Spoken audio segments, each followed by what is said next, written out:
tal? ¿Cómo están? Buenas noches. Gracias por acompañarnos. Como todos los domingos, estamos arrancando Cara o Cruz por Canal 13, también por Unicanal. Pipo Dios, ¿cómo estás? Buenas noches. Muy buenas noches, Jorge, a la audiencia. Muchas felicidades, Jorge. Cumpleaños hoy. No vamos a decir la edad porque es un tipo muy coqueto, así que dejemos que la audiencia adivine. Gracias, muchas gracias. Muchas felicidades, feliz cumpleaños. Y bueno, arrancamos el programa de hoy. Arrancamos el programa de hoy, ya está con nosotros. Varios temas tenemos hoy, pero arrancamos con un tema actual, lo que se debatió la semana. Y después lo otro que tiene que ver ya con una cuestión de proyecto ambicioso que tienen desde el gobierno, que ya lo habían anunciado, y está con nosotros el viceministro de Minas y Energía, Mauricio Bejarano. ¿Qué tal, viceministro? ¿Cómo te va? Buenas noches. Muy buenas noches, Jorge. Muy buenas noches, Pipo. Un gusto estar con usted, más el día de tu cumpleaños. Espero estar convidado para cuando termine el programa al asadito que se están armando acá. Sí, sí. Un gusto estar aquí. Pipo, ¿tú armaste algo de eso? Usted, lo que quiera. Seguro, segurísimo. A ver, viceministro, la semana pasada, esta audiencia, el tema criptominería, hablaba con muchas personas. Hay como que una pretensión, no una pretensión, a partir de los hallazgos de las granjas de criptominería con conexiones clandestinas, como que se satanizó. Y me decían algunos expertos, cuidado con eso, porque hoy nosotros podemos aprovechar esta situación que todavía estamos pendientes de que vengan los grandes inversionistas y eso lleva un proceso de instalación, 2, 3 años, pero mientras tanto nosotros podemos optimizar la energía que tenemos Itaipú, Yacyretá, buen precio, reglas claras y podemos sacar ventaja. ¿Esa es la posición del gobierno o no? Sí, la verdad es que principalmente lo que tenemos que diferenciar, lo que bien dijiste, Jorge, nosotros estamos embarcados en presentar un proyecto de ley que criminalice el hurto de energía eléctrica.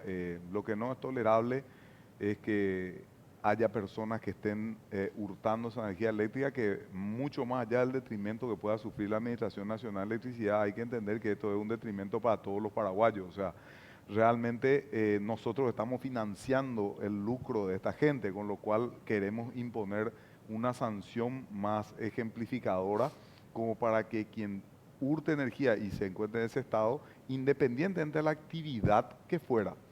Claro que saltó mucho más con la criptominería, que es una actividad en auge o en boga, por llamar de alguna manera, pero sí pretendemos y queremos que esto tenga una sanción ejemplar.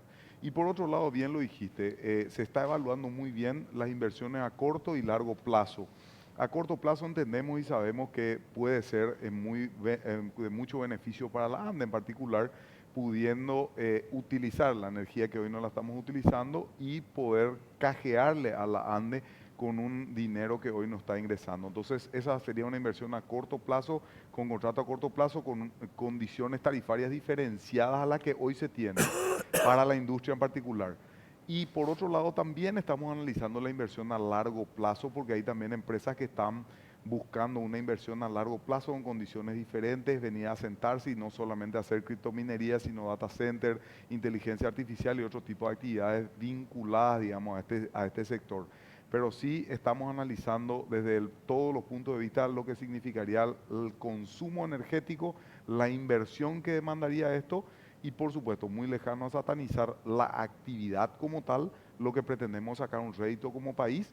Y por eso queremos diferenciar qué quiere cada empresa y, por supuesto, todos los tomadores de energía tienen que tener un contrato y pagar la tarifa establecida hoy en día.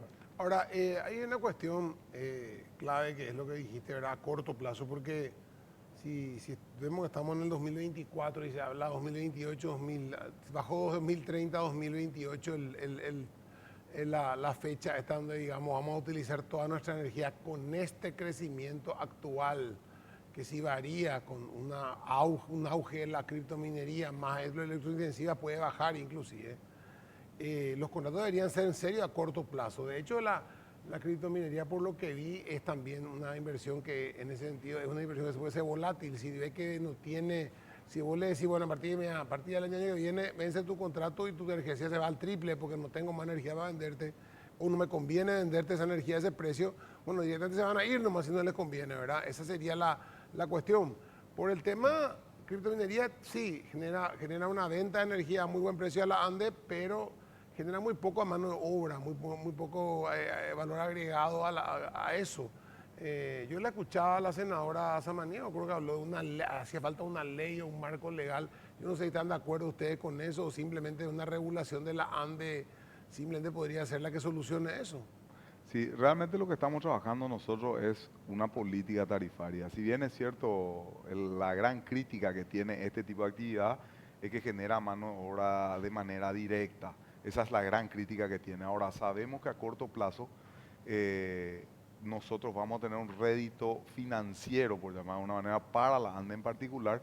Y sí, también es verdad, ¿y por qué se evalúan las inversiones a largo plazo? Porque necesariamente nosotros estamos mirando el crecimiento que tenemos, que hasta este momento de manera vegetativa estamos creciendo de manera muy rápida, entonces nosotros trabajamos en lo que es generación y vamos a empezar en junio con un parque solar fotovoltaico de 140 megavatios y esto tenemos que replicarlo por mucho para acompañar el crecimiento actual que tenemos, ya que el 2031, 2030 es lo que indica todas las perspectivas que en punta vamos a utilizar toda la potencia instalada, que es el correcto término, y entonces esas puntas se verían comprometidas. Si bien es cierto, también esta tecnología tiene la facilidad de decir, necesitamos en punta, que ha pasado con los que han contratado gran cantidad, necesitamos en punta, puede desenchufarse o puede disminuir su consumo y así lo hacen.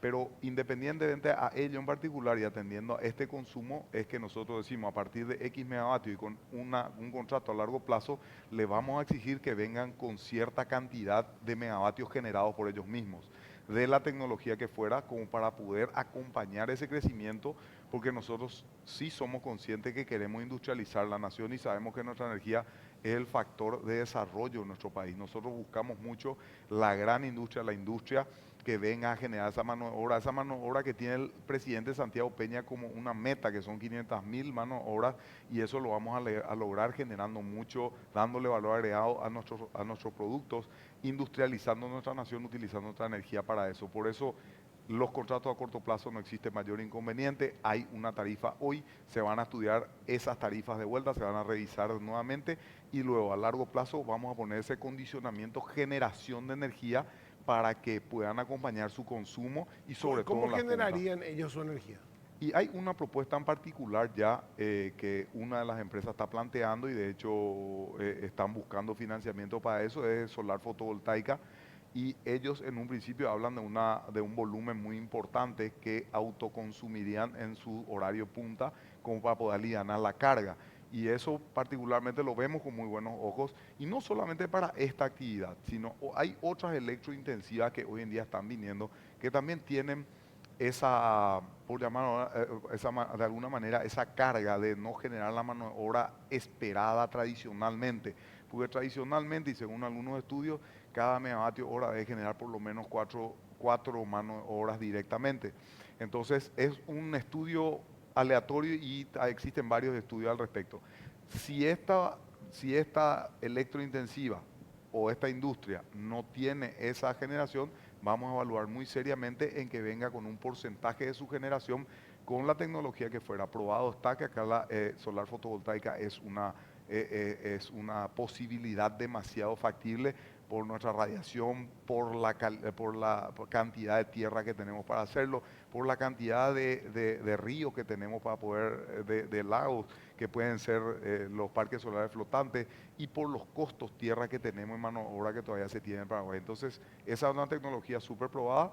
Luego están las demás tecnologías que quien quiera hacer de otra manera, que también están las pequeñas centrales hidroeléctricas. Hoy estamos trabajando en la modificación de la 3009, que era la que autorizaba a la generación con pequeñas centrales hidroeléctricas.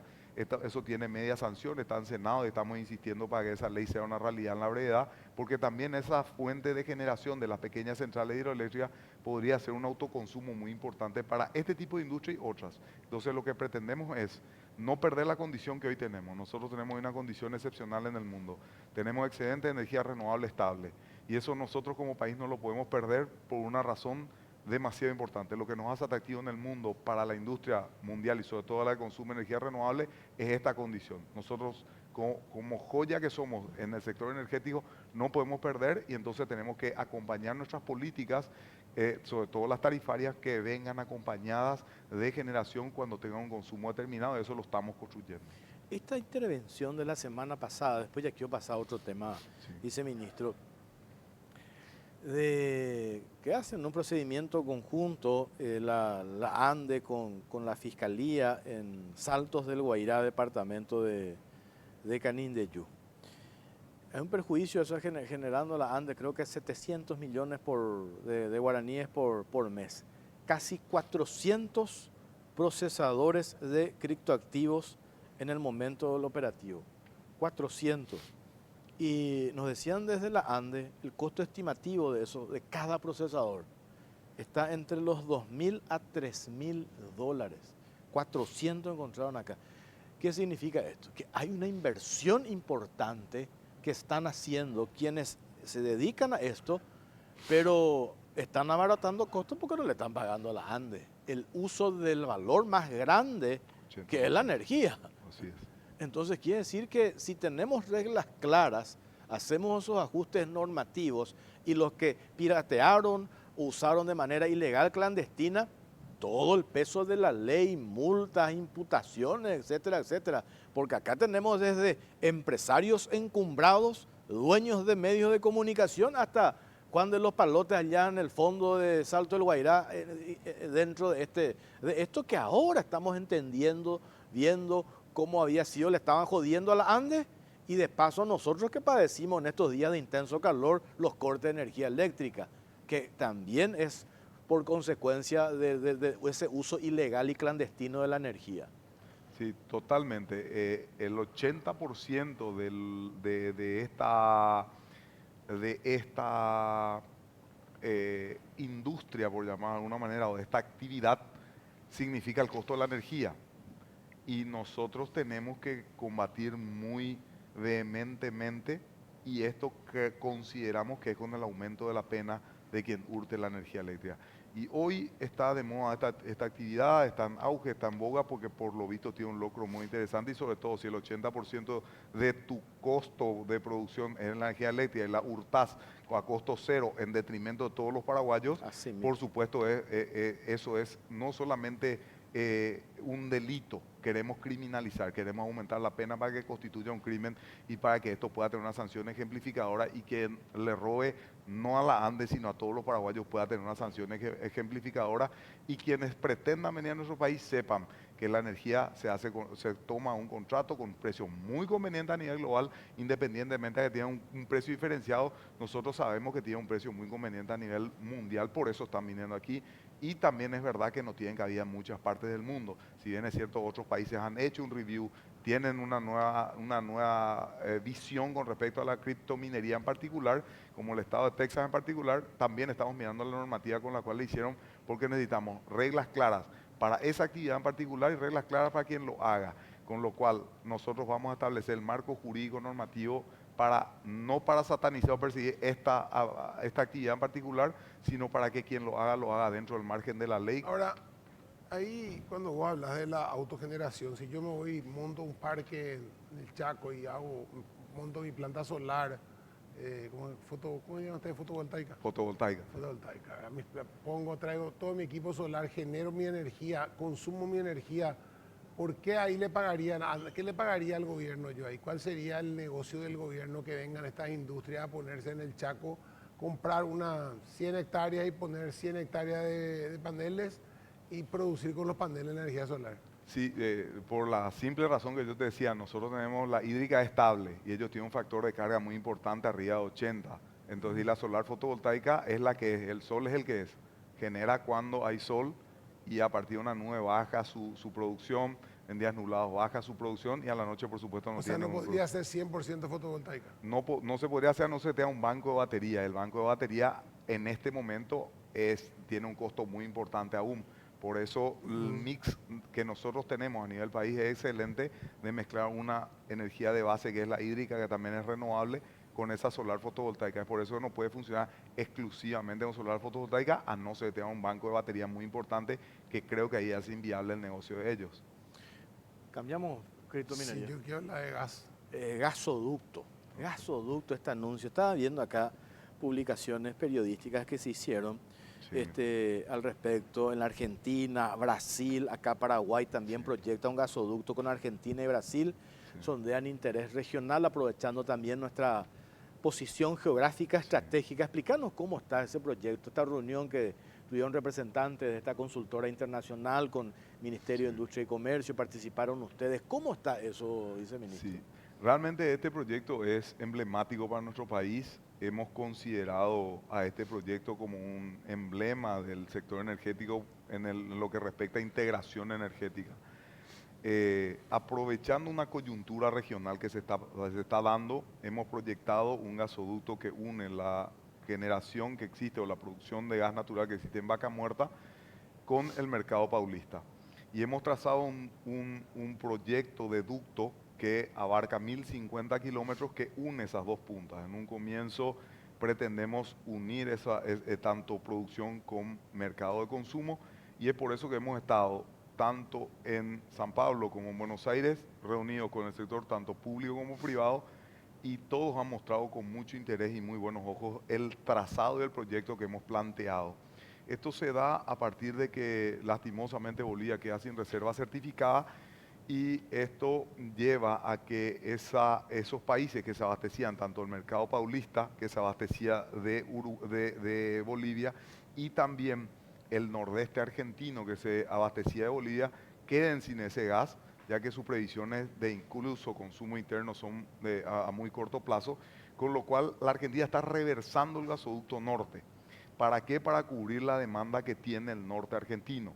Entonces, aprovechando esa coyuntura, pretendemos conectar 110 kilómetros del lado argentino hasta la conexión al lado de la bioceánica, porque proyectamos 530 kilómetros de gasoducto en el lado paraguayo al lado de la bioceánica, que también significa una ventaja demasiado competitiva. ¿Por qué? Porque nosotros no tenemos ni un problema medioambiental, geográfico, no Sí. tenemos ninguna comunidad, la franja de dominio ya está hecha, no existen piedras, es simplemente tierra. Entonces vemos que ese trazado En lineal, paralelo a la paralelo a la bioceánica. oceánica, dentro de la franja de dominio, entonces eso nos trae mucha simplificación al proyecto. 110 kilómetros Argentina, 100 530 Paraguay y y 410. 410 Brasil. Así es, que unía Murtiño hasta Campo Grande. Y esto significaría una inversión muy, muy importante a nivel dinero. Estamos hablando de una inversión de billonaria, atendiendo a las condiciones que tenga el ducto. Puede ser entre 1 o 2 billones de dólares, pero vemos un repago de esto, y quien realice esa inversión va a tener un repago a corto plazo por el volumen de gas que consume, sobre todo el mercado paulista. Y la capacidad de producir de Vaca Muerta todavía es muy superior a la que hoy está Nosotros haciendo. vamos a conectar Argentina productor, Sí, Brasil consumidor, tal cual. nuestro territorio 530 kilómetros. Sí. ¿Qué ganamos nosotros? ¿Qué ganamos nosotros? Primero y principal para nosotros es la posibilidad de quienes hoy están explorando en el Chaco paraguayo tengan donde verter su molécula una vez de hallazgo comercial. Porque acá toda la vida fue el huevo o la gallina. ¿Para qué exploro si no tengo un rédito comercial directo? No tengo un mercado donde vender mi gas natural, excepto hacer una energía eléctrica a partir del gas natural con alguna metodología, y eso, transmitir cables es más barato, es verdad, que un gasoducto. Esa era la única rentabilidad que se le encontraba. Entonces mucha gente no encontraba una ecuación buena en eso, y terminamos por darle a quienes exploran la posibilidad de hacerlo. Y segundo, nosotros pretendemos hacer nuestro ducto en 32 pulgadas para dejar una ociosidad, para que si en Paraguay decide meter un ciclo combinado en Chaco Central para una demanda para generar energía eléctrica, pueda tomar más gas de Vaca Muerta y pueda generar energía eléctrica de base para complementar esa solar fotovoltaica. ¿Por qué? Porque consideramos que el Chaco Central, a partir de que la bioceánica esté hecha, va a ser un polo de industrialización, un polo de desarrollo demasiado grande y demasiado importante para la economía paraguaya. ya que nosotros vemos que, no puedo hablar yo de demanda reprimida en el Chaco porque no es así, pero sí hay como una necesidad de cada vez crecer más y eso se va a partir de ese gasoducto. Y otra industria que vemos muy certera con ese gas natural, por ejemplo, la de urea, que es un fertilizante que tiene mucha utilización en todo lo que sea Mato Grosso, Mato Grosso do Sul, Paraná y todo el mercado nacional, que eso hoy viene desde muy distante. Entonces, la posibilidad de incrementar el gas natural a nuestro mix energético, ojalá fuera el nuestro, pero esa posibilidad nos va a dar una seguridad energética también de desarrollo.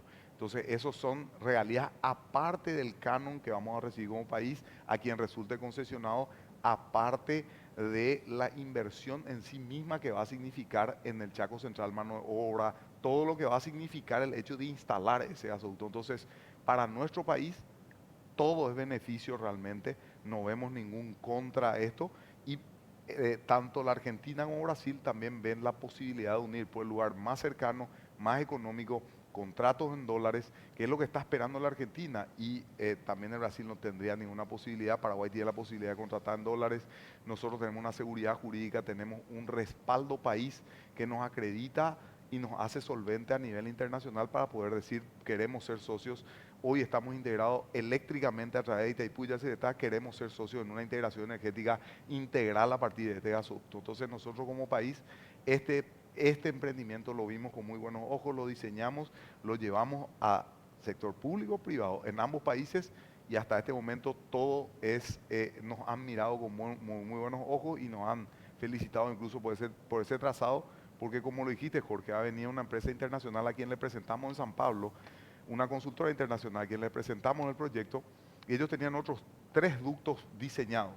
Y todos los 3 ductos que ellos tenían diseñados tenían mayor dificultad de geografía, de permisos medioambientales, de comunidades, de trazado, un montón de problemas que con este trazado en particular nosotros simplificamos, allanamos el camino y lo hacemos mucho más fácil.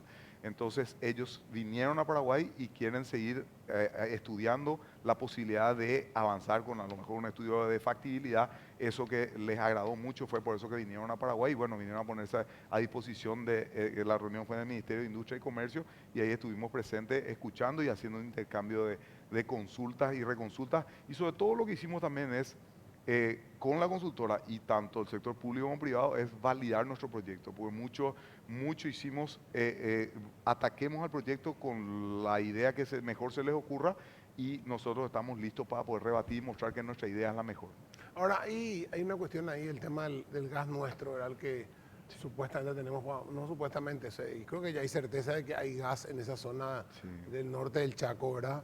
La posibilidad de explorarlo, ¿en qué punto está eso, de que se pueda extraer ese gas y como vos decís, meterlo a través de una conexión, o sea, otro brazo más, digamos, dentro del gasoducto o traer ese gas al norte del Paraguay, generar, como vos decís, una central de ciclo combinado, generar electricidad y compañía?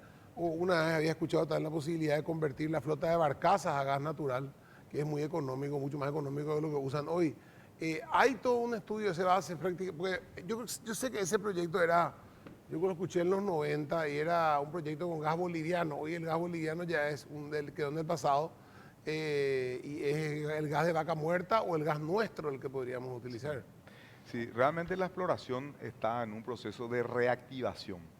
De los 53 pozos que Paraguay tiene, todos han mostrado indicios de hidrocarburos, en particular de gas natural. Nosotros ya a esta altura tenemos el convencimiento que existe generación de hidrocarburos en nuestro subsuelo. La prueba más fiel que nosotros tenemos se llama Primo Cano Martínez, donde fluye el gas natural. Lastimosamente hoy está sin producir. Ojalá en algún momento el legislativo revea esa postura que tomó de quitar la posibilidad de trabajar a esa concesión que la tenía 30 años, porque es un recurso natural paraguayo, es la prueba más fiel de que tenemos generación en el subsuelo. Si bien es cierto un yacimiento bastante chico, no tiene una validación, no tiene certificación de reserva, pero es la prueba que eso tenemos. Nosotros creemos que tenemos un potencial muy importante y hace muy poco tiempo, hace un par de meses, empezó de vuelta después de 6 años la actividad hidrocarburífera de exploración. con un pozo en particular. Lastimosamente ese pozo fue fallido por varias razones. En particular ese pozo también buscaba petróleo, no gas natural. Y la idea nuestra es hacer la exploración mucho más agresiva a la que hemos tenido hasta el día de hoy. Una campaña de hidrocarburífera normalmente oscila una chica entre 150 y 200 millones de dólares. ¿Qué es lo que estamos haciendo con los concesionados? Tanto la petrolera estatal como los privados, es salir a buscar ese dinero. Nosotros necesitamos que esa inversión llegue al Paraguay, que esa exploración sea mucho más agresiva de la que fue, para que podamos tener ese recurso natural en superficie.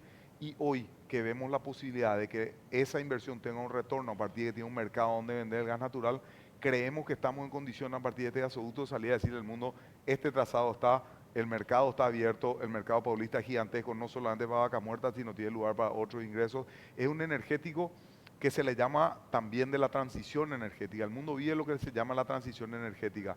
Y ahí está muchísima energía alternativa que se está introduciendo dentro de las matrices energéticas.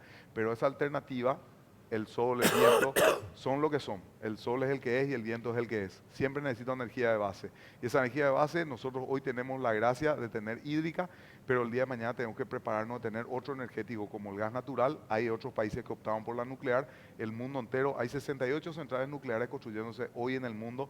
Entonces nosotros tenemos que tener este energético para suplir o para tener como base esa generación. Entonces estamos abocados, estamos decididos a buscar. Ya hemos ido a un lugar que está cambiando su economía a partir del hallazgo que es Guyana. Estuvimos buscando justamente con concesionarios nacionales y particulares, buscando la posibilidad de una inversión mucho más agresiva y más significativa en lo que es la exploración. Entonces nosotros estamos ferramente abocados a que esto acontezca, de que sea una realidad, y Dios quiera que en breve tengamos nuestros hidrocarburos nacionales de manera comercial explotándose. Explica por favor qué es Vaca Muerta. Bueno, Vaca Muerta es un yacimiento que se encuentra en Neuquén, en donde se generan hidrocarburos. Ahí ellos tienen una roca madre muy importante que genera hidrocarburos, y ellos buscan los hidrocarburos o lo exploran de manera no convencional, o sea, a partir del fracking. Y ellos tienen una producción hoy monstruosa y pueden duplicarla en la medida de necesidad. Entonces, para nosotros o para la región y para el mundo, Vaca Muerta es un punto de generación muy significativo, muy importante, y eso lo tenemos bastante cerca, y eso creo como región lo tenemos que aprovechar para el desarrollo de toda la región. También nosotros todo el tiempo estamos hablando de integración energética, y esto puede ser un eje de integración energética, porque los energéticos hay que mirarlo de manera global y no individualizada. Absolutamente. Por último, dijiste que esto está recontra hiper avanzado. Definimos en esas reuniones que tuvieron, porque mira que cuántas veces hemos escuchado. Sí. Acordate que tuvimos un expresidente que dijo que nos íbamos a bañar en petróleo. Sí. ¿Te acordás de eso? Vamos a nadar. Entonces, ¿cuántas veces hemos escuchado? Entonces, perdón Mauricio, pero soy un poco, yo que suelo ser muy optimista en este tema, soy Sí. medio pesimista. Sí. Hay plazos, en el mejor escenario, esto cómo Sí. concretaríamos cuándo. Con respecto al gasoducto en particular, lo que queremos es darle una entidad trinacional, que es lo que amerita. Eso como primera medida. Estamos intentando que esto se trabaje en el grupo de trabajo Mercosur, que hay un grupo, el grupo 9, el subgrupo 9, que trabaja en energía, y hay un trabajo de gas. Estamos intentando introducir con la Cancillería ya este trabajo en particular, y queremos que tome el más alto nivel, que tome un rol presidencial. A partir de que esto acontezca, ya no es para nosotros, y paralelamente que estamos haciendo, estamos uniendo ambas puntas. Hemos hablado con los tomadores de ese gas natural, hemos hablado con los productores, queremos empezar a hacer mesas más cercanas y buscar quién realice esa inversión. Yo no querría encorsetarme con un plazo muy extremo, pero construir ese gasoducto tardaría 2 años, podríamos estar hablando de 3 o 4 años y que esto sea una realidad. Viceministro Mauricio Bejarano, gracias por tu tiempo. Después tenemos que hablar de muchos temas. Tenés vos, que pasó Yobay, la cara así de ese. Tenemos que hablar también en otro momento, en otros programas. Sin problema. Muchos temas tenés en tu viceministerio que algunos dicen que tiene que ser ya ministerio. Sí, realmente ahí esta cartera de Estado tiene un sinfín de temas demasiado importantes para un país, para el desarrollo de un país. Nosotros estamos a disposición siempre para mostrar lo que hace esta cartera de Estado y ojalá que nos inviten siempre para poder estar aquí, para mostrar un poco sobre todo lo que está el sector minero, que está teniendo una trascendencia muy importante. Tenemos buenos indicios de minerales desde la transición, o que algunos le llaman críticos, y eso nos va a también posicionar de una manera diferente a nivel económico. Y ya veremos la manera en la cual podemos canalizar esto con un aumento de ampliación jerárquica al viceministerio o no, ya se decidirá eso, pero de momento nos toca trabajar con todo esto y tratar de mostrar nuestro trabajo lo más que se puede para ver cómo puede esto impactar para beneficio de todos los paraguayos. Gracias, viceministro, muy amable. Gracias a ustedes. Bueno, tenemos que hacer la pausa.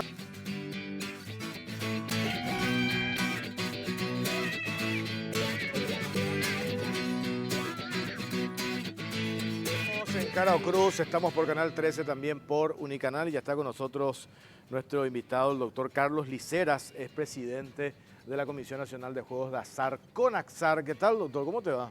Muy buenas noches, Jorge, Pipo, y a la gran audiencia de este prestigioso canal. Bueno, un par de temas que queremos compartir contigo. Arrancamos con esto que vi la semana pasada. Explícanos en qué consiste. Hace rato nosotros, Pipo, hablamos de ese acuerdo que firmaron ustedes, la CONAXAR, con el Ministerio de la Niñez. Acá en la esquina del canal vemos estas tragamonedas con menores, niños. O señoras humildes, amas de casa con la monedita ahí en la moneda. ¿En qué consiste este convenio, este acuerdo que firmaron con el Ministerio de la Niñez, presidente? Es así, Jorge, Pipo, esta semana, a mediados de semana, hemos firmado un importante convenio marco con el Ministerio de la Niñez y la Adolescencia a los efectos de proseguir con los trabajos que estamos realizando desde hace un buen tiempo para combatir frontalmente contra la proliferación desmedida de las máquinas electrónicas tragamonedas en los 263 municipios de la República del Paraguay, en los 17 departamentos y en las 2 regiones de nuestro país.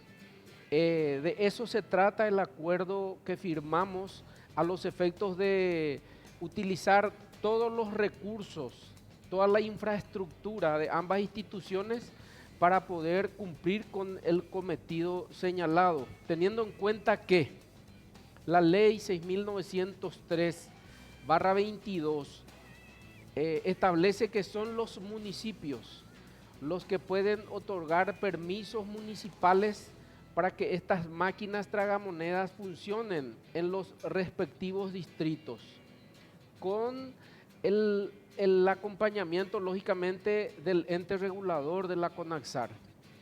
Igualmente son los municipios los que pueden incautar las máquinas electrónicas tragamonedas clandestinas, y ahí tenemos muchísimos inconvenientes. ¿Por qué?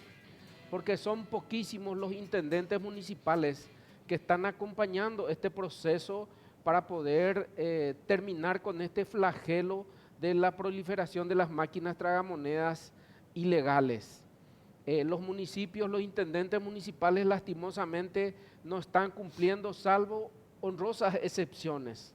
Entonces, tenemos que trabajar conjuntamente con el Ministerio de la Niñez, con algunos pocos intendentes, con la Fiscalía General de la Nación, teniendo en cuenta que hemos formulado una denuncia por la proliferación de juegos clandestinos en toda la República del Paraguay, y hemos solicitado la apertura de carpetas investigativas en todos los municipios de nuestro país. Fruto de esta denuncia, hemos hecho hasta la fecha 5 allanamientos y están procesados varias personas que se dedican a juegos clandestinos en nuestro país. Hemos incautado 90 máquinas tragamonedas, y próximamente, en un acto público con presencia de la prensa, vamos a proceder a la destrucción de estos equipos que no hacen otra cosa más que perjudicar a lo más lindo que tenemos, a nuestros niños, a nuestras niñas, a nuestros menores de edad. ¿Por qué? Porque los vuelve jugadores compulsivos. La ludopatía es una realidad en nuestro país y no es otra cosa más que una enfermedad que afecta a los menores de edad y por culpa de algunos pocos inescrupulosos, fascinerosos, que por ganar algunos pesos están poniendo en riesgo la salud y la vida de los menores de edad en nuestro país. Tenemos que terminar con esta práctica nefasta, razón por la cual hemos hecho esa denuncia y estamos en pleno proceso conjuntamente con la Policía Nacional, el Ministerio de la Niñez y la Fiscalía General de la Nación. Ahora, ¿cuánto Sí. cuesta una máquina estas que se pueden dar el lujo? Mira que ustedes le incautan cada rato un montón de máquinas permanentes, gente, y vuelven a poner, porque si yo pongo a pensar cuánto recauda la máquina por día o cuánto por mes, cuánto genera, para que yo pueda darme el lujo de perder máquinas como pierde ¿Pero esta vos sabés gente. cuánto hay? No, ya sé, pero fíjate, Muchísima. 90 sacó ahora, pero No, pues en ya total- antes ya sacó como más de 1000 y ahora han llevado en total en los últimos años. ¿Cuánto creen ustedes que hay esto? Hay un estudio, Jorge Pipó, que hizo la Fiscalía General de la Nación justamente el año pasado. En diciembre publicaron de que aproximadamente 150.000 máquinas electrónicas 150.000. tragamonedas pululan en los 263 municipios de la República del Paraguay y que esto genera una ganancia de 300.000 millones de guaraníes al año para estas bandas delictivas que se dedican a este tipo de modalidad de juegos clandestinos. Cero aporte del Estado. No paga tributo, Cero. no están formalizados, no pagan canon y además de perjudicar la salud y la vida de nuestros niños, perjudican a la institución rectora de las soluciones de problemas de salud en nuestro país, que es la DIVEN, porque informo oficialmente que la CONAXAR aporta el 70% del presupuesto de la DIVEN, solventa la CONAXAR. Por eso es que es terrible el daño que está produciendo Por ambos la lados. proliferación de estos juegos clandestinos. ¿Por qué? En primer lugar, como reitero, porque pone en riesgo la salud y la vida de nuestros menores de edad. Y en segundo lugar, pone en riesgo la salud de la población, de las personas más necesitadas en nuestro país. ¿Por qué? Porque la DIVEN queda sin recursos. De eso se trata. No, realmente, ahora 150.000 máquinas, estamos hablando de una mafia prácticamente, no es cualquier nene que te pone 150 grupos que te ponen esa cantidad de máquinas, por más que sean 3 o 4 grupos, hay una inversión muy grande para esto, evidentemente. Como te preguntaba, ¿cuánto costaba cada máquina? Mínima de costar $1.000 una máquina de esta. Esas máquinas que vemos por las calles, Pipó, son máquinas muy rústicas, muy frágiles, de ningún control, lógicamente al ser clandestinas. Esos cuestan 5 o 6 millones de guaraníes $1.000, aproximadamente y se calcula que produce una ganancia entre 3 a 5 millones de guaraníes al mes por máquina. La Fiscalía General, el estudio que hizo, habla de 150.000 máquinas y una ganancia sin pagar impuestos, sin pagar tributos, sin pagar canon de 300.000 millones de guaraníes. Pero yo creo que esa cifra no es la real. Lo real es, yo creo, el doble o más. ¿Por qué? Porque también existen otras modalidades de juegos clandestinos, como ser rifas clandestinas, quinielas clandestinas, apuestas deportivas clandestinas, bingos clandestinos, carreras de caballos clandestinos, y todas esas modalidades de juego no tributan, no pagan canon, no pagan impuestos. Es decir, el daño es de consecuencias impredecibles en la salud de los menores de edad y en el presupuesto de gastos ¿Qué de la porcentaje nación. tendría que tributar esas 150.000 máquinas a la CONAXAR? Bueno, estas máquinas deben ser autorizadas en primer lugar por los municipios. Sí. Para que los municipios autoricen el funcionamiento de estas máquinas, los empresarios deben cumplir con requisitos muy rígidos para que puedan poner en funcionamiento. Tiene que ser en un salón o una sala cerrada en primer lugar. Tiene que decir prohibido el ingreso de menores. Tiene que presentar la cédula de identidad del propietario, del empresario o del accionista. Tiene que estar inscrito ante la Dirección de Ingresos Tributarios. Tienen que tener RUC. Tienen que estar al día con sus obligaciones. Tienen que presentar su patente municipal. Tienen que presentar el canon que le establece cada municipio. Esas máquinas pagan en los municipios, tributan en los municipios. ¿Y cómo recaudaría ahí recauda la CONAXAR del La municipio? CONAXAR, los municipios transfieren a la CONAXAR un porcentaje, los municipios, y eso se establece en cada municipio de acuerdo a sus ordenanzas. Por eso es que digo que lastimosamente no tenemos la colaboración de los señores intendentes municipales. Solo 24 intendentes municipales están cumpliendo de los 263. Hay un decreto reglamentario, Pipo, que el 27 de diciembre pasado firmó el presidente Santiago Peña a los efectos de reglamentar la ley 6.903 y dio un plazo de 30 días hábiles para que los señores intendentes municipales informen a la CONAXAR la cantidad de salones habilitados, la ubicación de los salones, el canon que paga. Hasta este momento son menos de 10 los que cumplieron con ese requisito. Y mañana está venciendo el plazo de 4 meses corridos para que todos los operadores estén en línea con el municipio y con el ente regulador que es la CONAXAR a los efectos de monitorear el funcionamiento de las máquinas electrónicas en todos los locales legalmente habilitados. Hasta este momento ni un solo operador se acercó a cumplir con dicho requisito que vence mañana el plazo. Ahí está otra cuestión. Me gustaría que comparta, presidente, estos números que tiene que ver con la recaudación de la CONAXAR y también la importancia del concepto de recaudación de esta institución, porque sabemos después dónde va todo lo que se recauda.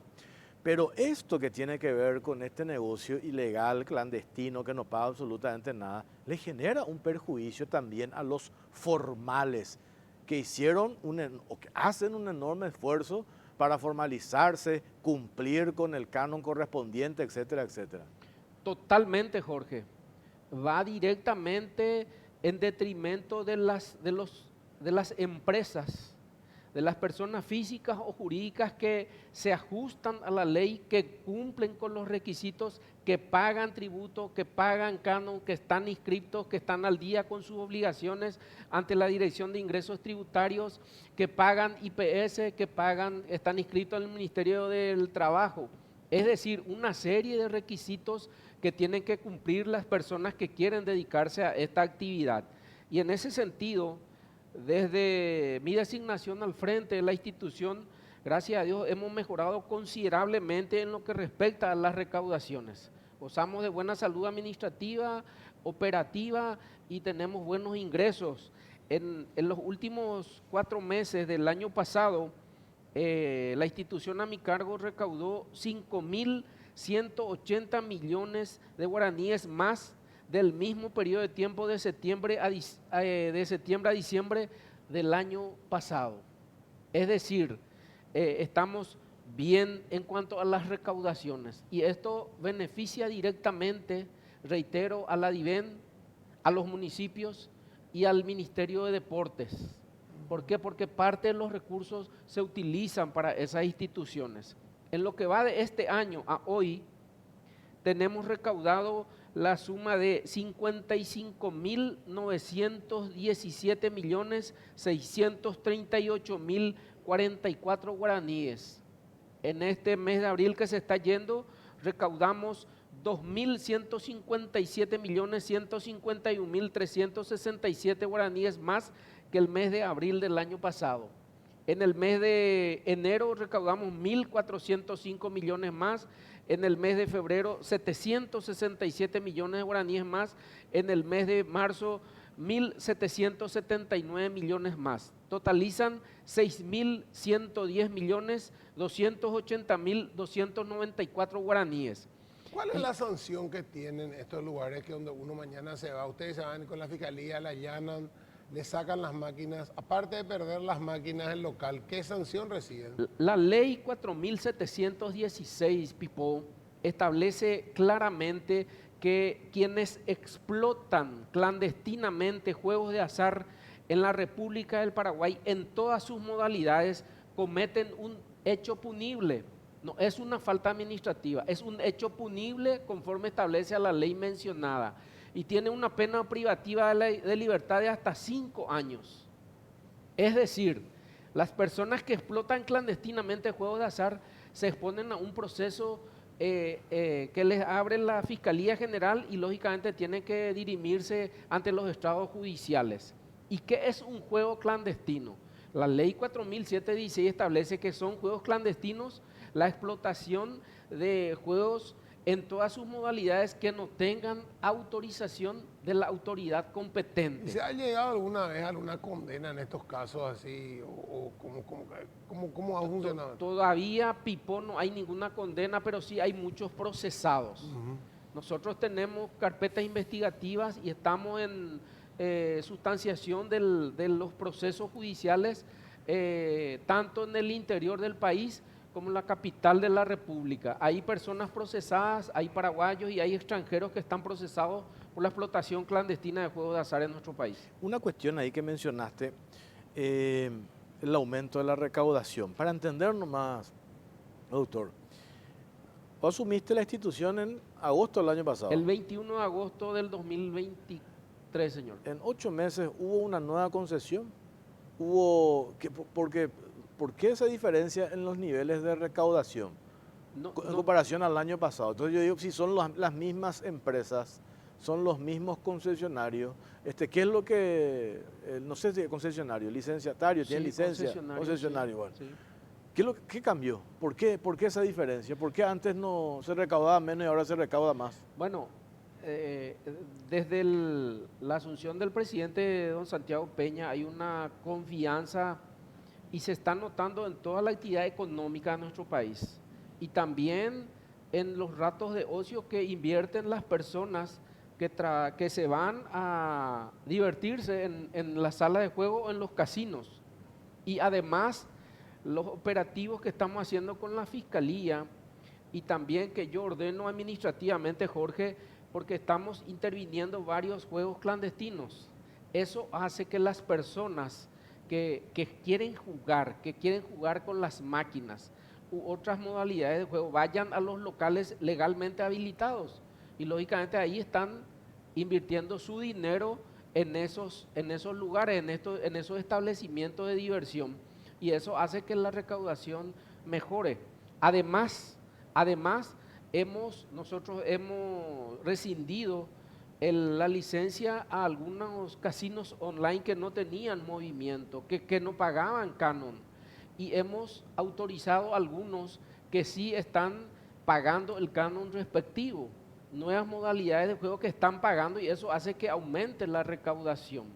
Hay una mayor confianza y hay una mayor dinámica, mayor movimiento en la actividad económica y también esto alcanza, reitero, a los juegos de azar. ¿Por qué? Porque la gente invierte parte de su dinero para divertirse, para ir a los lugares de diversión y gastan su dinero en esos locales, razón por la cual hay una mayor recaudación, gracias a Dios, en la CONAXAR y eso significa mayor recurso para la DIVEN, eso significa mayor recurso para los gobiernos municipales. Eso significa mayor disponibilidad para los gobiernos departamentales. De enero a abril de este año, transferimos a los municipios la suma de 12.419.842.638 guaraníes. En concepto, ¿qué le transfieren ustedes a los municipios? Porque los municipios deberían transferirle a ustedes lo que es el canon en cada municipio, pero ¿ustedes en qué concepto le transfieren? Nosotros, la ley de creación de la CONAXAR establece, Pipo, que el 30% de lo recaudado en concepto de canon va para la DIVEN el 30% para los municipios, el 30% para las gobernaciones y el 10% para el Ministerio de Salud Pública y Bienestar Social. Eso establece la ley. ¿En qué utilizan? Ellos tienen que utilizar esos recursos para la lucha contra la ludopatía o para el financiamiento de las CODENIs de cada municipio. Las gobernaciones en igual sentido, para la lucha contra el flagelo de esta explotación clandestina de juegos de azar. El Ministerio de Deportes recibe una buena cantidad de dinero también de la CONAXAR, producto de las apuestas deportivas, en la modalidad de juego de apuestas deportivas, y recibe mucho dinero que se utiliza para las prácticas de deportes en todas sus modalidades, principalmente para las personas de escasos recursos. Esa transferencia de dinero son los que están en riesgo cuando pululan los juegos clandestinos. ¿Por qué? Porque no pagan el canon y ahí lógicamente transferimos menos dinero para esas instituciones que son muy importantes. Por ejemplo, el 10% de lo recaudado va para el Ministerio de Salud. ¿Y para qué eso se utiliza? Para las intervenciones de alta complejidad y de alto costo para las personas de escasos recursos. Es decir, la plata que dejamos de recibir por la explotación clandestina de juegos de azar perjudica directamente a las personas más desprotegidas de la República del Paraguay. Pero lo más peligroso y lo más perjudicial es que está poniendo en riesgo la salud de nuestros menores de edad. ¿Por qué? Porque los convierte en jugadores compulsivos y eso trae aparejado otros males mayores, incluso como son la explotación infantil. ¿Por qué? Porque cuando no tiene más esa monedita para jugar el chico, cuando ya no tiene más papá o mamá o la abuela, le pide al primo, al vecino, y cuando no consigue, roba. Además de las bandas delictivas que se dedican a la explotación infantil, a la explotación sexual, por ejemplo, y los inescrupulosos que se dedican a la venta de estupefacientes, al menudeo, dan a los niños y le dice te pago 50,000 o 100,000 para que vayas a jugar, pero tenés que vender esto. Y eso lo que tenemos que cortar definitivamente. ¿Por qué? Porque es un peligro que nuestros menores de edad estén expuestos a esas máquinas. ¿Por qué? Porque perturba sus mentes y los enferma, los vuelve jugadores compulsivos y no se resisten al deseo de jugar apostando dinero. De eso se trata, Pipo y Jorge. Para ir redondeando, Carlos Liceras, la niña bonita en la recaudación hoy de la CONAXAR sigue siendo, en primer lugar, la quiniela y después, ¿cómo viene? La quiniela, lógicamente, paga más de 8.600 millones de guaraníes de canon. 8.600 millones. Por mes. Por mes. Tenemos un litigio judicial con la firma TDP, con la quiniela. ¿Por qué? Porque no acató el último reajuste que se le hizo, judicializó y el Tribunal de Cuentas le dio una medida cautelar y suspendió los efectos de la resolución de la CONAXAR. Tenemos acumulado una buena cantidad de dinero que en algún momento eso va a tener que cumplir la empresa TDP.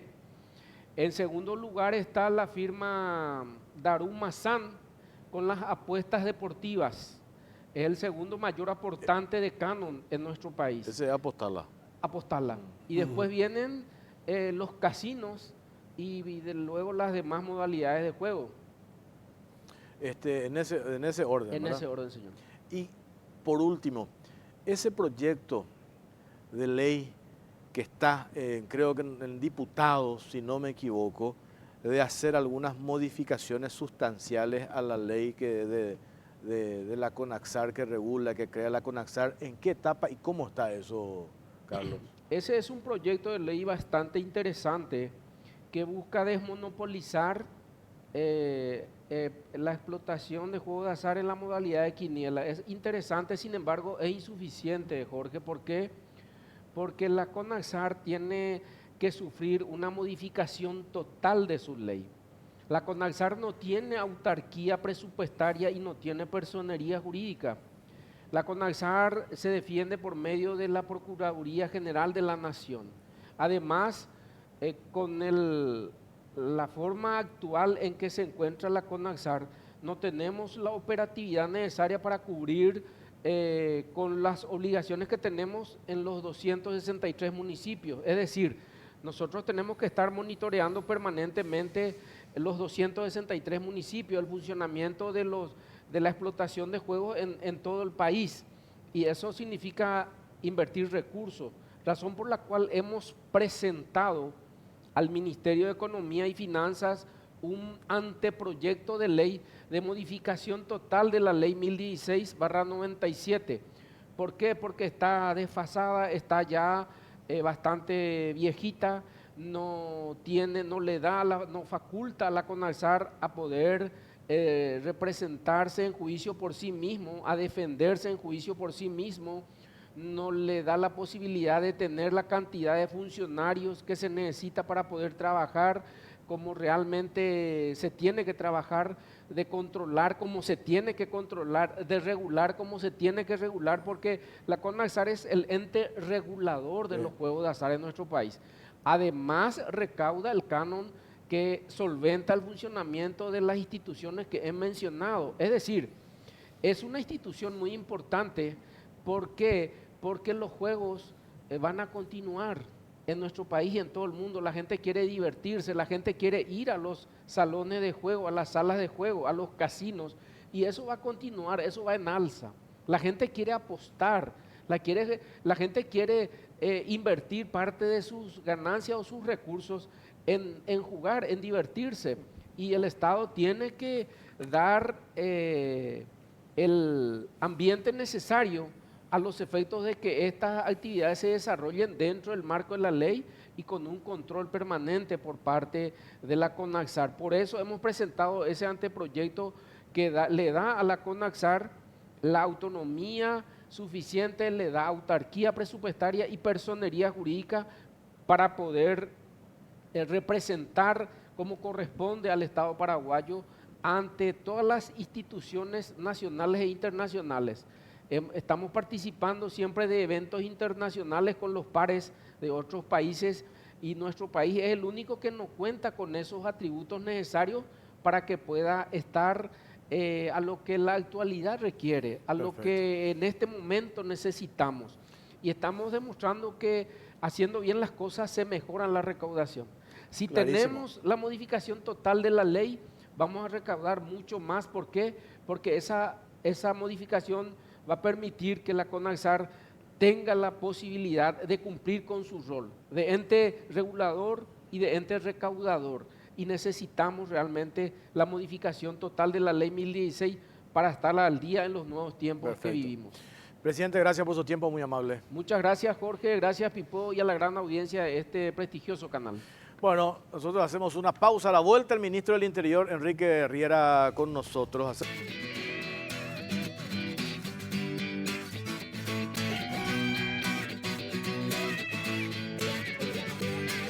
Seguimos en Cara o Cruz, tercer tema. Ya está nuestro invitado, el ministro del Interior, Enrique Riera. Estamos por Canal 13, también estamos por Unicanal, como todos los domingos. Ministro, ¿cómo le va? Buenas noches.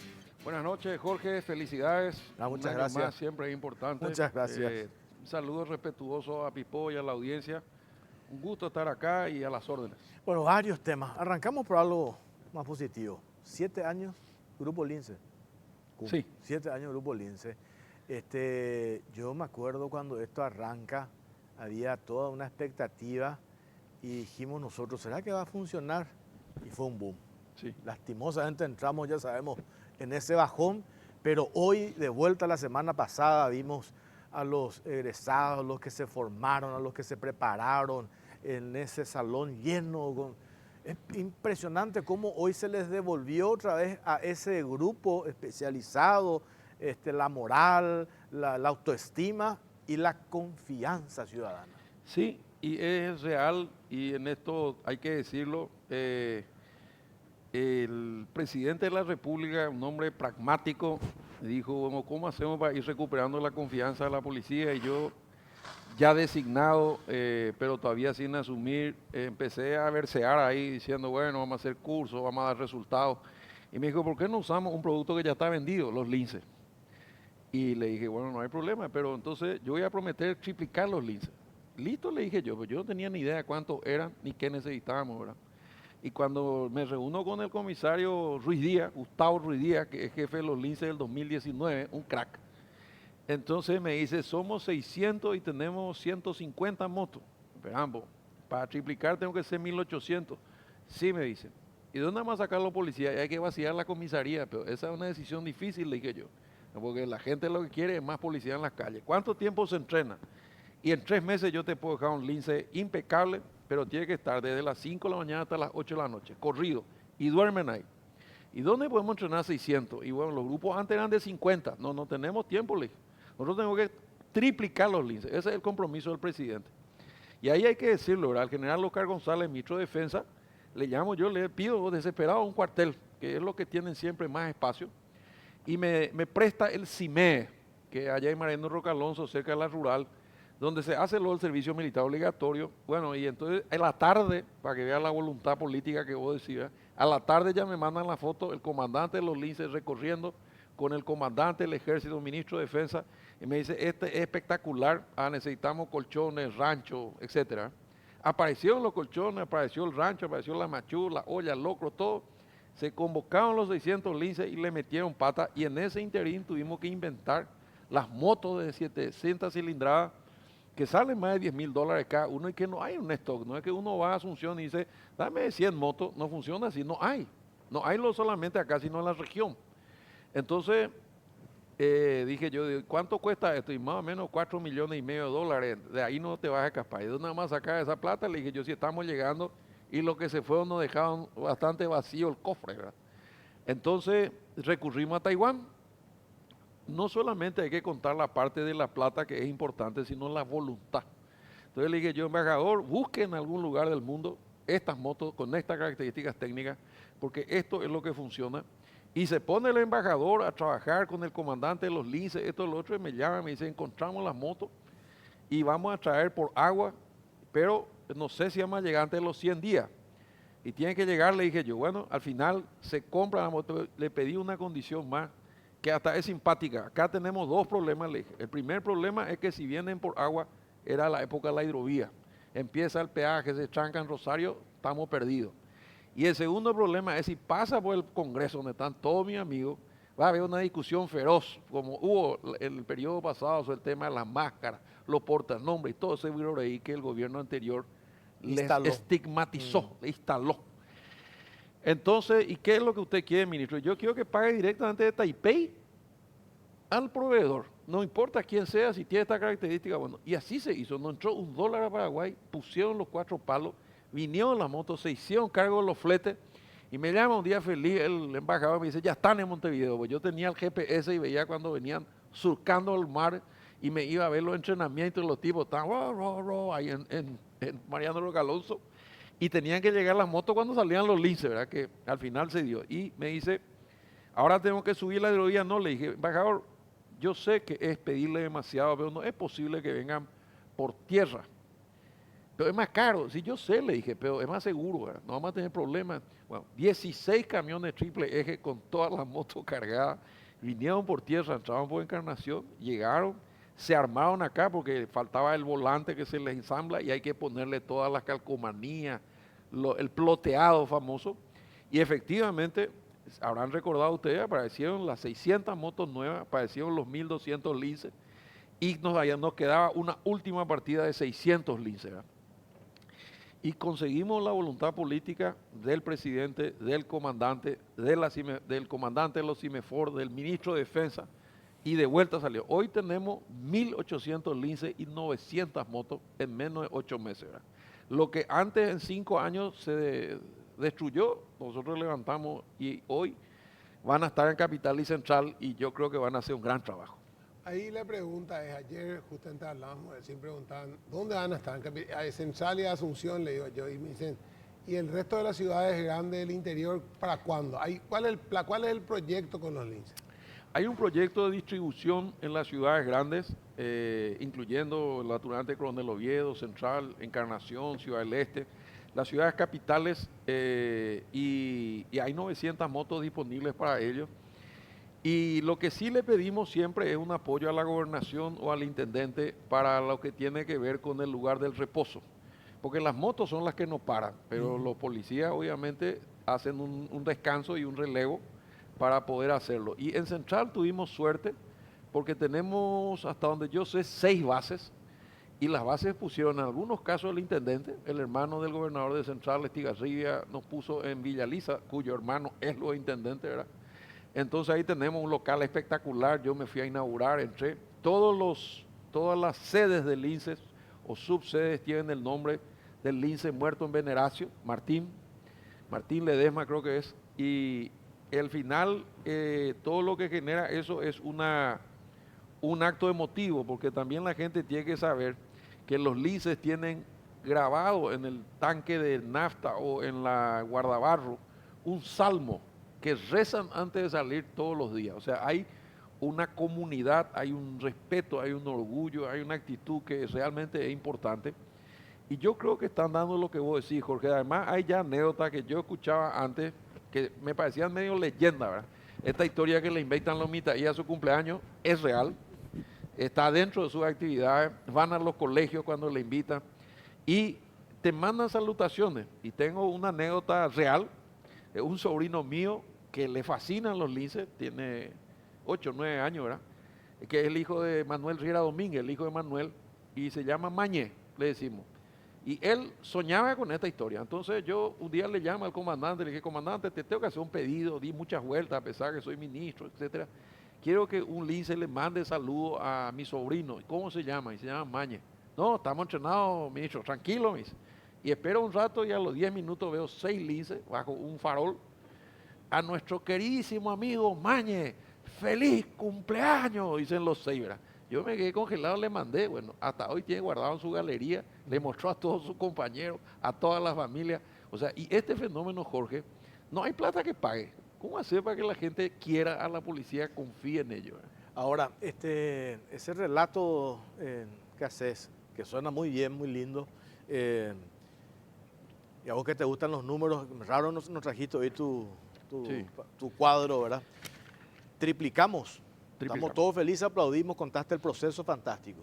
Resultado. ¿Cómo estamos con el tema de resultados? Yo sé que uno de mis antecesores habló de cifras y le hicieron pelota, ¿verdad? Nuestros resultados indican que estamos mejorando, ¿verdad? Además tiene otros programas complementarios que tienen que ver con el reparto de actividades y yo sí les dije la cifra y les repito porque todavía sigue doliendo, ¿verdad? Nosotros, según la policía, tenemos 90.000 jóvenes de menos de 25 años en manos de las drogas en Capital y Central. 90.000. Se dice fácil, pero es más o menos 3 estadios de Sajonia llenos, ¿verdad? Es una barbaridad. Aquí a 30 kilómetros de la redonda.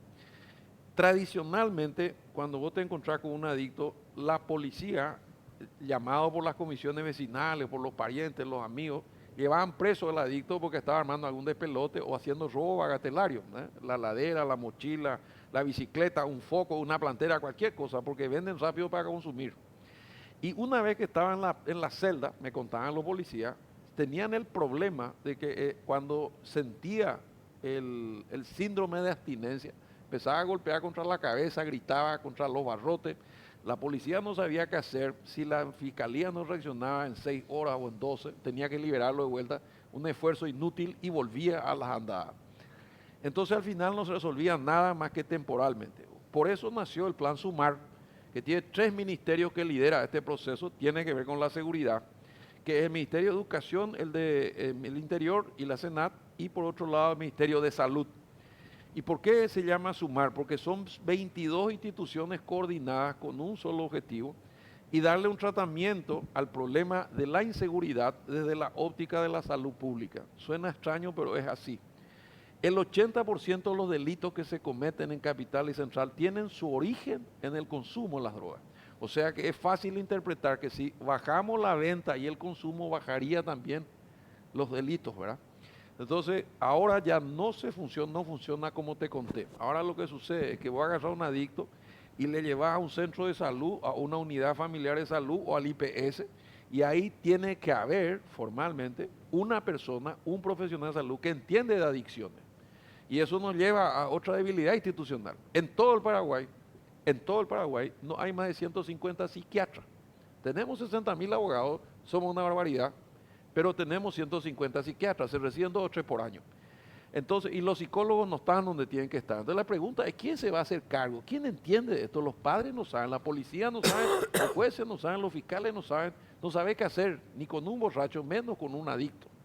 Entonces lo que hizo María Teresa Barán, que es una capa, dijo, yo lo que puedo hacer ante esta debilidad institucional es elegir profesionales de la salud, aunque sea ginecólogo, pero tiene formación básica, enfermera, asistente social, alguien que entienda, y darle un curso intenso de 3 meses para que sepa cómo tratar a un adicto y hacerle lo que ellos le llaman un diagnóstico precoz y una atención primaria. O sea, vos llegás, la policía viene con el adicto Enrique Riera y le entrega a la USF del barrio Fátima de Capiatá, y ahí le recibe, le hace el diagnóstico precoz, le registra esa base de datos, tiene también la policía, tiene también el Ministerio de Educación.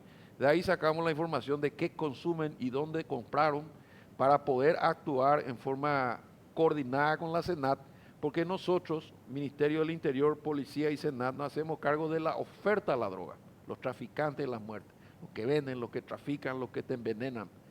El Ministerio de Salud se hace cargo de la demanda, los adictos, con un enfoque de salud pública para intentar recuperar ese joven para la sociedad y para su familia. Y el Ministerio de Educación, que es la tercera pata del proyecto, se encarga de la prevención, evitar que el mercado crezca, que más niños caigan, porque hoy, Jorge, Pipo y audiencia, están tan expuestos que padre y madre trabajando, al salir del colegio le pueden agarrar. Un caramelo con cara de Mickey puede ser droga. El crack está dando vuelta, el fentanilo está empezando a entrar, que es una droga sintética y que es mucho más fácil de hacer, es mucho más potente. Entonces, realmente, ¿qué hacemos? Si uno de los 3 no funciona, entonces, si yo no reprimo o no controlo la venta, va a seguir creciendo. Si el Ministerio de Salud no cura, estos 90.000 ya están. Estos son la fuente del 80% de los delitos que hay, empezando por su propia familia. Les roban las cosas en su casa para seguir consumiendo. Y si es que País Ramírez no logra en esa edad, entre 10 y 15 años, en que tu maestra y el docente es el ídolo, es tu referente, entonces no vamos a poder evitar que más chicos caigan. En paralelo a todo esto, tenemos un programa que se llama Escuela Segura y que es bastante simple. ¿En qué consiste esto? Que el comisario de este distrito tiene que irse personalmente a hablar con el director o directora de cada escuela y hacer 2 cosas. Primero, recorrer la escuela con ellos y ver si hay problemas de seguridad, un alambrado que se cae, un lugar poco iluminado, un callejón complicado atrás, etcétera. Y luego darle su teléfono y decirle, directora, cualquier problema que tenga usted, usted me avisa. Y la idea es poner, como cuando éramos chicos, un policía en la entrada y otro en la salida, o un lince, y también en las paradas. Esto es más o menos lo que se está haciendo hoy, que estamos creciendo, porque habrás visto que además de los 600 linces que egresaron, incorporamos 4.000 policías más, que sumados a los 1.000 que están estudiando hace un año, van a egresar 5.000 policías más. Esto es 5 policías más por cada comisaría cada año. La decisión del presidente, movido porque somos pocos, ¿verdad?, es tener el doble de la policía que tenemos hoy cuando termine su mandato. Lo otro, ministro, antes de ir a la primera pausa, después tenemos un bloque más. El otro día le dieron mucha visibilidad y con justa razón el tema del brazo logístico del EPP. ¿Por qué es importante puntualizar esto, ministro? Hasta ahora, y eso es un trabajo que hay que reconocer con sus debilidades, pero lo que hizo la Fuerza Tarea, lo que vino haciendo la Fuerza Tarea Conjunta en la zona norte, 3 departamentos y ahora la subzona con el departamento de Canindeyú. Afortunadamente, EPP está neutralizado, están separados en células, etcétera, etcétera. Si no estaba la FTC, estos estaban cometiendo secuestros acá. Así es. Entonces, y si eso pasa, tapa de todos los diarios y va a revelar nuestro sistema extremadamente vulnerable, todo lo que hemos invertido no sirvió. Sin embargo, esto que se dio la semana pasada, el anuncio de la conferencia de prensa en el Ministerio del Interior, Nimio Cardoso describiendo el perfil de cada uno, las cosas por su nombre. estos no son perseguidos políticos, estos no son Ayshinyaran campesinos fuera. Estos han generado un tremendo daño y perjuicio al Paraguay y a las familias, ministro. Entonces, eso que ustedes mostraron y le involucraron a los familiares de víctimas de secuestros, que hoy algunos ni siquiera todavía le pueden llorar a sus muertos, porque hay una expectativa si está vivo, si no está vivo. Entonces, el dolor y el daño que han generado, por eso me pareció la posición que tuviste, te he escuchado un par de veces, las cosas hay que llamarlo por su nombre, ministro. Sí, Jorge, y realmente es un capítulo doloroso que queremos cerrar. Lo que yo le dije a los familiares de los secuestrados y a la Asociación de Víctimas de Secuestro, que el Estado no se puede cansar y que si yo tengo un familiar secuestrado, lo único que me daría un poquitito de esperanza es saber que hay 24 horas una policía, un ejército, inteligencia, alianzas internacionales que lo están buscando. Así que bueno, yo descanso, yo como, me duele, quiero ver a mi papá, pero sé que alguien le está buscando. Entonces les prometí eso, es lo máximo, lo mínimo que podía hacer. Pero una vez que me adentré en el tema y coincido con tu diagnóstico, la FTC, el CODI, el BIMI, logró acorralar a las fuerzas, al EPP, y el EPP tiene su formación original externa de la FARC de Colombia, que hicieron mucho daño y mucho luto. Pero después, curiosamente, gracias a la FTC, se encontró en uno de los tantos enfrentamientos un documento que es muy esclarecedor, es de 2009. Y en ese documento escribieron, dentro de 20 años, o sea, 2029, seremos miles y tendremos gran parte del territorio nacional controlado para la revolución. Finalmente, hoy, mal calculado, son 12 o un poco más, si sumamos algunos logísticos, están encerrados en el Cerro Guazú y la gente dice, ¿cómo que son 12 tipos, todo el ejército, todo el Estado? Bueno, yo hice la misma consulta, pues me fui a hablar con ellos y me quedó el capitán de navío Chamorro. Sin decirme ni sí ni no, me subió en un helicóptero y me llevó. Y recorrimos el helicóptero arriba del Cerro Guazú, que entre paréntesis es Yazuca Vendá, es un lugar espiritual, es místico, es sagrado para los indígenas. Sí. Y me dice, ¿vos sabés cuánto tiene el perímetro de este cerro? No, le digo, 52 kilómetros. Yo calculé y dije, hasta Cacupé. ¿No? Y fíjate cómo está, y tiene quebradas de 10, de 8, de 12, de 15 metros, es como si fuera unas quillas. Así. Parece el cañón de Colorado, una parte parece así. Yo conozco el Cerro Guazú. Entonces yo dije, la puta, no, es tan fácil, nosotros somos blancos móviles, estamos preparados, pero no podemos entrar como patos ahí, tiene que haber una estrategia, tiene que haber un sistema, y están controlados ahí. Pero además, ahí hablando con los que están en la trinchera, me entero de que como no pudieron crecer en términos de conquistar al pueblo paraguayo, porque les controló la FTC y el discurso tampoco prendió, entonces se vieron obligados a hacer dos cosas. Primero, aliarse con el narcotráfico para sostenerse, fuente de recursos, y después hacer algo tan extraño, y lo voy a decir con crudeza, hacer una guardería terrorista. Entonces, nacen en la selva los Mitaí, tenemos la foto, les cruzan clandestinamente la Argentina, tenemos la filmación, no digo la foto, hay una filmación, Jorge, que es impresionante porque le meten una caja de manzana a un bebé recién nacido y le cruzan, creo que es uno de los ríos del norte, el APA, le cruzan en un alambre colgado que vos decís, si este es mi hijo jamás voy a hacer una cosa como se da la vuelta al cajón y se ahoga. Y del otro lado le espera la mamá, le llevan a la Argentina, la abuela, que tiene más de 70 años, les recibe, les forma, les ideologiza y después les lleva. Y todo lo que estoy contando, lo que nosotros mostramos fue, como decimos los abogados, a confesión de parte de relevo de prueba. Porque esto que te estoy contando está confesado por los propios terroristas, porque se le ve a Osvaldo Villalba ya abatido con su señora, dirigiéndole un tierno mensaje a sus hijos. Ustedes son chiquititos todavía, los más chiquititos no me entenderán, dice ella. Y el otro dice, pero ustedes saben que nosotros estamos en la lucha, somos el brazo largo de los pobres y le vamos a esperar en la selva cuando antes estemos mejor, etcétera, etcétera. Y después sale la abuela diciendo, yo la verdad es que ya no puedo más a esta edad seguir haciendo el trabajo que ustedes me encomendaron, o sea, está aprobado todo lo que te estoy contando por confesión de ellos, que nunca nadie mostró. No sé por qué. De todo modo, para no perjudicar la investigación, también hay que encontrar este detalle. Cuando nosotros mostramos todo esto, la primera que se indignó con justa razón fue Ñaudulia. Qué pueblo pobre. Y Edelio, que era un empresario, digo. Y en Guaraní empezó a manifestarse y ahí es que se abrió la conferencia de prensa y tus propios colegas, detractores y amigos, se quedaron con la boca abierta y más de uno lagrimeó. ¿Y qué es lo que pasó? ¿Por qué cambió otra vez ahora? Si antes tenían esto, ¿verdad? Y bueno, y ahí hay que decirlo citando a la ministra Bullrich, primero que se portó, ¿verdad? Con todas las letras, ¿verdad? Nosotros nos fuimos a hablar con ella. Tomamos un avión de un amigo para no levantar sospecha.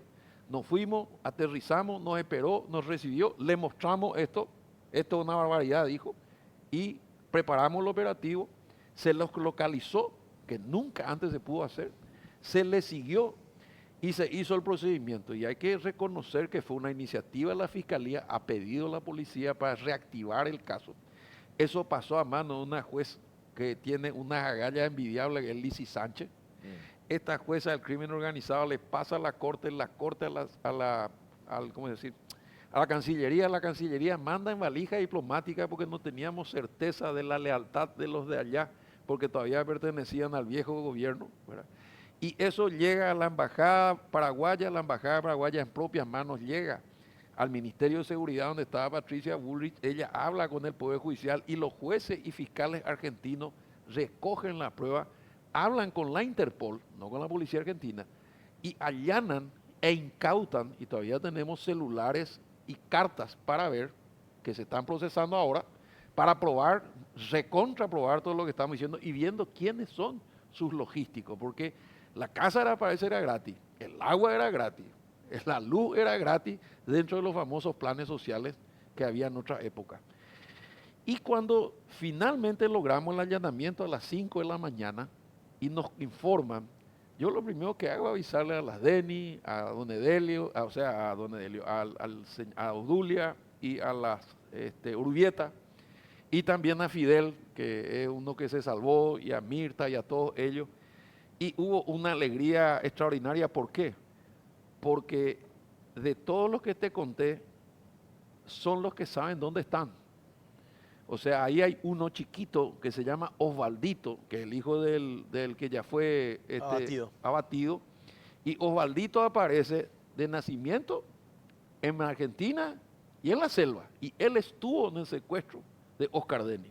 O sea, cuando a vos te dicen, le agarramos a los que saben dónde está tu papá, o vivo o muerto, entonces obviamente la alegría es extraordinaria, fue una emoción grande. Cuando a la tardecita yo me iba a Burbucharoga para comunicar esto y me entero que le largaron, no tenía coraje para explicarle, pero no podíamos salir a la prensa diciendo que no sabíamos. Entonces yo le llamé y le dije que confíen en nosotros, que íbamos a encontrar la solución. Y lamentablemente tuvimos que comunicar todo lo que te estoy contando y que le largaron. ¿Cómo van a ser refugiados si son criminales comunes? Estos no son candidatos, no tienen afiche, no tienen partidos políticos, nunca trabajaron en política. Estos son asesinos, ¿verdad? Entonces, ante esta reacción, la Mutual de Abogados, que es un grupo de abogados argentinos, que viene de un grupo de izquierda radical que se llama Quebracho, que a su vez tienen probado que recibieron plata de Colombia, entonces, pomposos y exultantes, agreden más a la ministra Bullrich que a nosotros. Y dice, una vez cacareando, y le volvimos a ganar de mano la lucha de los débiles contra los poderosos, o sea, un discurso cargado de ideología, y en mi opinión fue un error estratégico. Le tocaba la oreja a la ministra, que le devolvió la gentileza en ese tuit que todos conocimos, donde dice, los que estuvieron protegidos por el gobierno kirchnerista, los terroristas no tienen lugar en nuestra patria, vamos a revocarle el refugio y le vamos a entregar a la justicia paraguaya. Esto dijo la Bullrich, ¿verdad? Nosotros le agradecimos un montón. Y después ya entramos en un tema emotivo que yo no conté, pero sí tengo que decir, los secuestrados, los hijos de los secuestrados, nos pidieron participar de la conferencia, nosotros les pedimos, le dijimos, si ustedes quieren hablen, si no, no hablen, pero como Obdulia y Diego Zavala, el hermano de Fidel, que era el principal negociador, hablaron, entonces se produjo un momento muy emotivo. Y después de eso, cuando leyeron la respuesta a la Bullrich, me dijeron en un momento dado, decirle a la ministra Bullrich que vamos a orar por ella, por su gestión y por su familia. Y entonces yo me tenté y yo le copié, ¿verdad? el mensaje con autorización y le mandé a la ministra. Por favor, comuníquenle esto, ministro. Yo le mando y se emociona la ministra Bullrich también, ¿verdad? Porque ahí parece que he tomado conocimiento de la gravedad y ellos que saben hablar de desaparecidos también, ¿verdad? Claro. Entonces, todo este asunto se convirtió en una tarea de instalar también en la sociedad paraguaya. La verdad que debe ser lo más duro, debe ser de que la gente se va a la cancha, sigue trabajando. Bueno, no, tampoco no podemos estar todos, ¿verdad? Pero digamos que no se olviden de ellos, que los tengamos siempre presentes. Por eso yo te agradezco, Jorge, que toques el tema, porque la verdad es que yo hablo todos los días con ellos, casi día de por medio, nos mensajeamos, me preguntan cosas, yo les informo y también les informo todo. En este momento el proceso es que se está revisando el estatus político y probablemente si lo hacen tenemos dos caminos, o la expulsan, que sería lo que hicimos nosotros con los brasileros, porque tienen proceso abierto acá, o empezamos la batalla por la extradición, ¿verdad? Claro. Pero en cualquiera de los casos, los que están allá saben dónde están o vivos o enterrados los familiares de los Deni, los Urbieta y del hijo de Obdulia, ¿verdad? Delio Morinio. Edelio Morinio. Sí. Sí, y también decirte que hubo también una escena muy fuerte cuando habló Mirta Gusinski de la inolvidable Cecilia, le miró a Obdulia y le dijo, yo no sé, pienso como madre, ¿qué es mejor? Si saber como yo que la enterraron viva y está muerta, pero le puedo poner una vela todos los días, o quedarte con la esperanza si Edelio todavía está vivo. Y yo le dije para intentar mantener alguna esperanza, bueno, la Betancur apareció después de 6 años, ¿verdad? Edelio ya hace 10 que no está ubicado, ¿verdad? No se sabe dónde está, pero ellos sí saben y es cruel e inhumano que no lo digan. Así mismo. Y las Urbietas le reclamaban en público, por favor, dennos alguna señal, por favor, mándenos un papel, ¿cómo vamos a saber dónde está papá? ¿Verdad? No, terrible. Qué fuerte, qué fuerte. Pausa. Tenemos que hacer una pausa cortita. A la vuelta seguimos ya en el último bloque charlando con el ministro del Interior, Enrique Riera.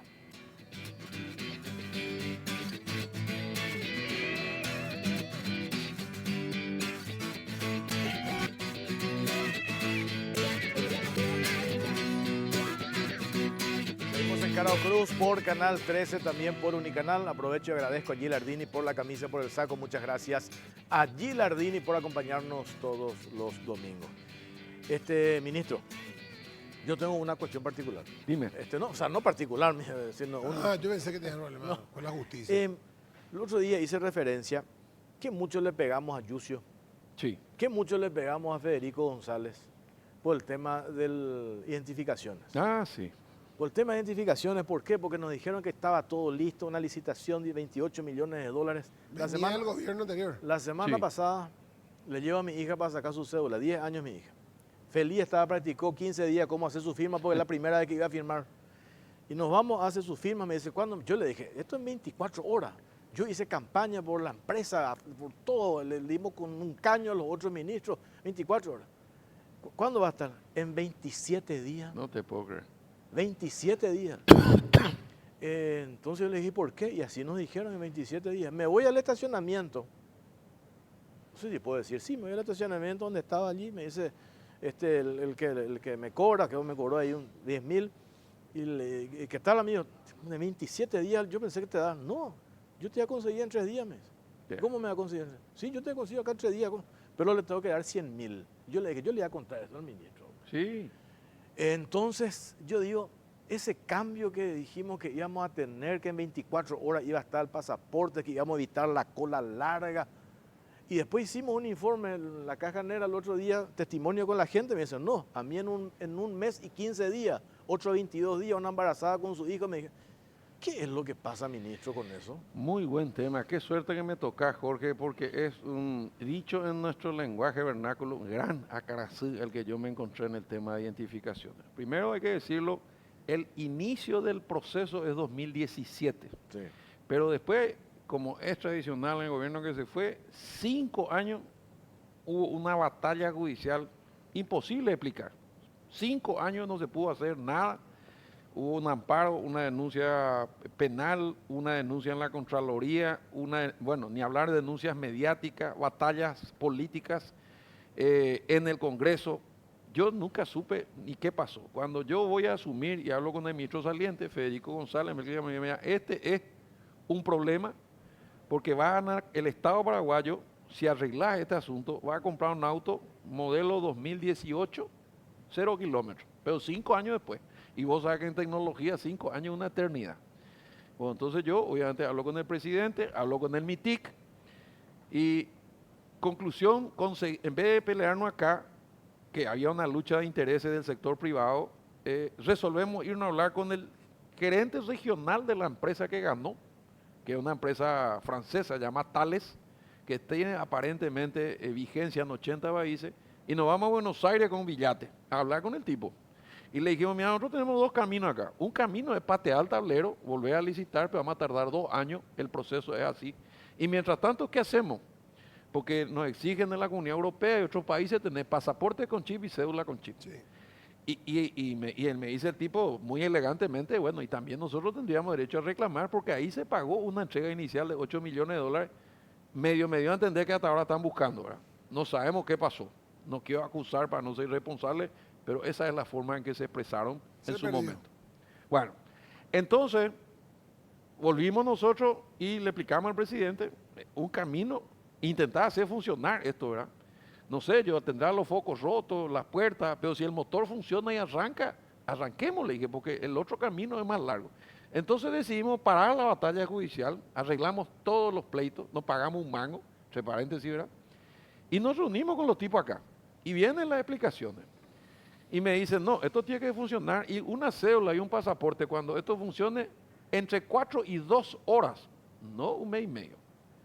Y yo no le creí. Obviamente esto me sonó raro.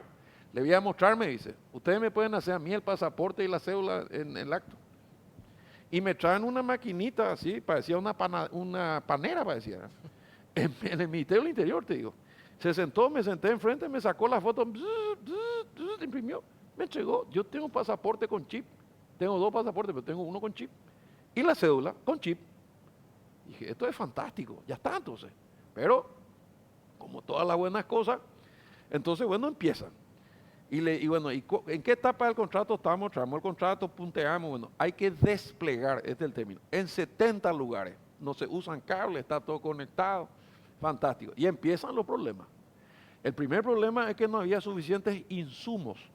Y en la policía había aparentemente 40.000 pasaportes del viejo estilo que se compraron ya, se pagaron ya y había que usar. Entonces le dije yo, como estamos en transición entre parar la máquina y repartir lo que funciona, 40.000 paraguayos todavía tendrán el pasaporte viejo, pero que funciona, y los nuevos. A mí lo que me importa es que se entregue como a mí me mostraron en el ministerio. Muy bien. Eso fue, ¿qué te puedo decir? Hace 4 meses por ahí. Desde aquel día hasta hoy, Jorge, no paramos de recibir denuncias de amigos como vos, porque no voy a poner en duda tus palabras, de coimas. Que nos salen los pasaportes.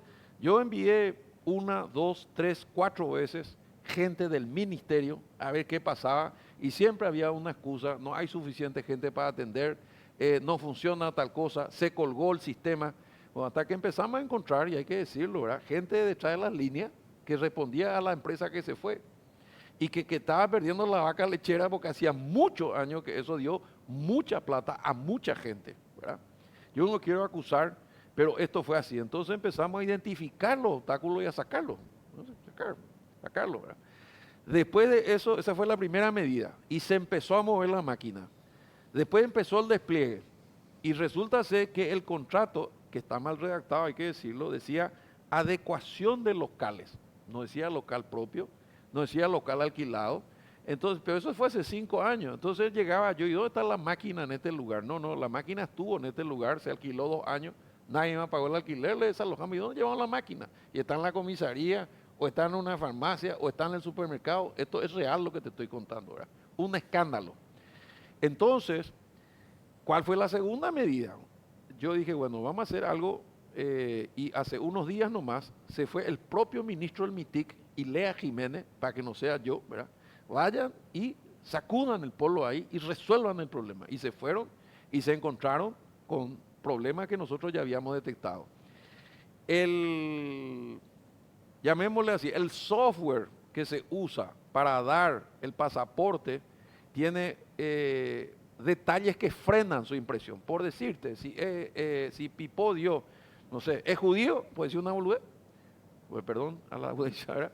Entonces queda retenido. Si es que es liberteño, queda retenido. Y encontramos 15.000 pasaportes detenidos.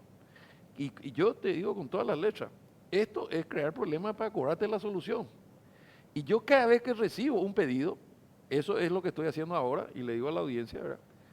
Me envían a mí, copio, pego, le envío al director de migración y digo, este tiene que salir, pues tiene que viajar y tiene que salir cuanto antes. Y por alguna extraña razón, o porque pide el ministro, o porque pide el jefe de policía, o porque pide un funcionario, sale, sin pagar un mango. Mi recomendación a la ciudadanía es no paguen y denuncien. Y estamos en este Te tengo que momento. enviar mi contraseña, entonces Pasame y te van a entregar en el día. Pero sí quiero decir esto, ¿verdad? Este es un contrato heredado, mal redactado, con muchos problemas, pero sí también tengo que decirte que todo esto que estoy contando generó la venida de los pesos pesados de Francia. Y nos reunimos en Burbucharoga. Y ahí nos pusimos de acuerdo en que vamos a hacer una lista de todos los problemas, ellos van a hacer una lista de todas sus quejas, y si dice adecuación del local y el techo está roto, hay que ver quién recibió las máquinas, cuándo recibió las máquinas, por qué no adecuaron el local, o si adecuaron o no, por qué no firmaron. Sí. Porque se podía haber llevado, por ejemplo, no encontramos la famosa, ¿cómo se llama eso que pita, que es el salto de la ANDE cuando? UPS. Nos encontraron 2 UPS. ¿Y quién llevó? No sabemos.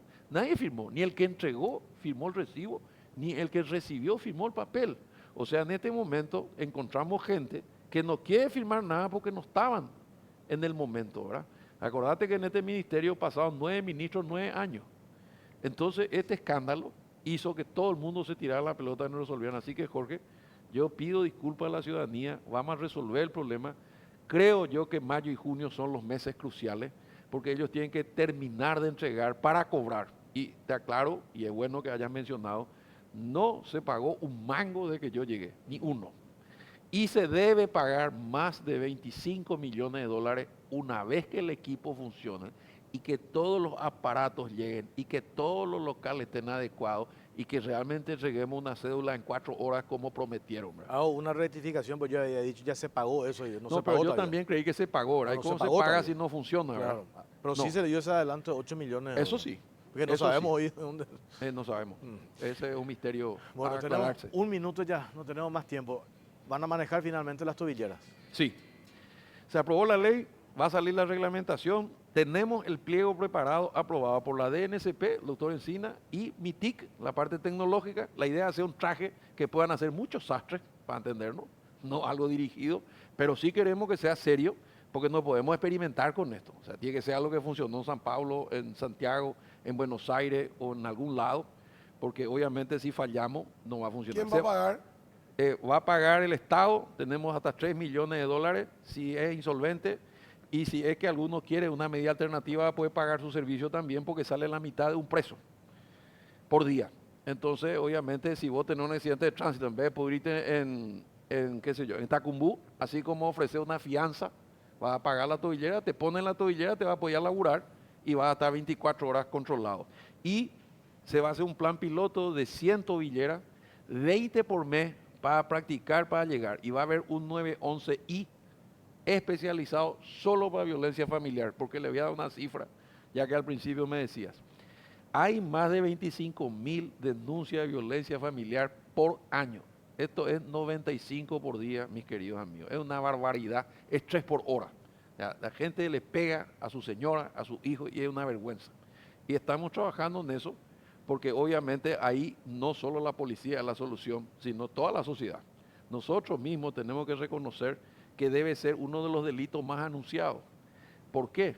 Y con esto termino, ¿verdad? Porque durante muchos años nos equivocamos, en mi opinión, en el enfoque de género solamente, y realmente el enfoque es familiar.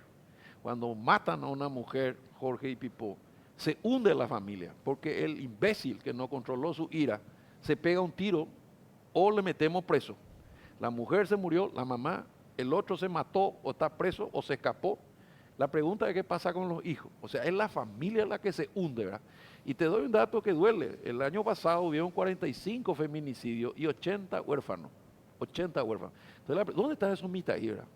Entonces lo que queremos hacer es hacer un decálogo para que todos nosotros, cuando escuchamos una mujer que grita, un amigo, un pariente, un vecino, en cualquier lado, sepamos de que eso puede terminar en feminicidio y sepamos cómo actuar. Una especie de educación masiva tipo pandemia. Vos te acordarás de aquella época que le escuchábamos hacer que era todas las tardes y después los perros se convirtieron en médicos. Y dije, Jorge, tenés los ojos rojos, tenés fiebre, te pica la garganta, vos tenés COVID. Bueno, más o menos así, si vos te das cuenta de que un tío, un hermano, un pariente está siendo maltratado de palabra, luego verbalmente, aparte chupa o droga o está armado o es violento, hay que intervenir antes porque si no el Estado llega tarde. Sí, así mismo. Ministro, gracias por su tiempo, muy amable. Gracias a ustedes. Nos vamos, Un gusto. nos tenemos en la pausa. Pausa tenemos que hacer después de la vuelta, venimos y cerramos el programa. Pausa, ya venimos.